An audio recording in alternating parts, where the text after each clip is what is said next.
தமிழ் பேரன்பின் தாய் சீனன் எழுந்தான், சீனன் எழுந்தான். என் மொழி தெரியாதவன் பிசாசன், என் மொழி தெரியாதவன் என்ன சொன்னான்? ஊமைங்கிறான்.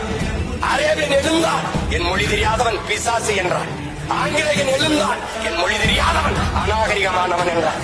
அதே நேரம் தமிழ் பெரும்பாட்டன் கணியன் பூங்குன்றன் எழுந்தான், யாதும் ஊரே யாவரும் கேளீர் என்றான். முன்னன் தோன்றிய நிலத்தில் முகிழ்த்தவர், மூத்த தமிழ் மொழி குணர்வில் மூத்தவர், தென்னன் பாண்டியன் குமரி குடிமையர், திசையெல்லாம் பரந்துலகை அளந்தவர், இன்னரும் இயலிசை நாடகம் யாத்தவர், இந்திய நாவலன் தேயத்து இறைமையர், என்ன வியப்படா இவர்கள் தமிழர்கள். வான்முகில் மலையிடை வாழ்க்கை தொடங்கியவர், வளர்ந்தரு குறிஞ்சியில் காதலை உணர்ந்தவர், தேனுமில் முல்லை மருதம் நெய்தலை தீர 5 நாள் இல்லறம் வகுத்தவர், காண்தரு பொருளையும் கலனியும் கண்டவர், கடலின் பரப்பையும் கடந்தையில் சென்றவர். ஏன் தெரியுமா இவர்கள் தமிழர்கள்? தம்பி, உலகத்தில் எல்லோரும் அவரவர் தாய்மொழியில் பேசுகிறார்கள். தமிழர்கள் நாங்கள் அந்த மொழிகளின் தாய்மொழியில் பேசிக் கொண்டிருக்கிறோம்.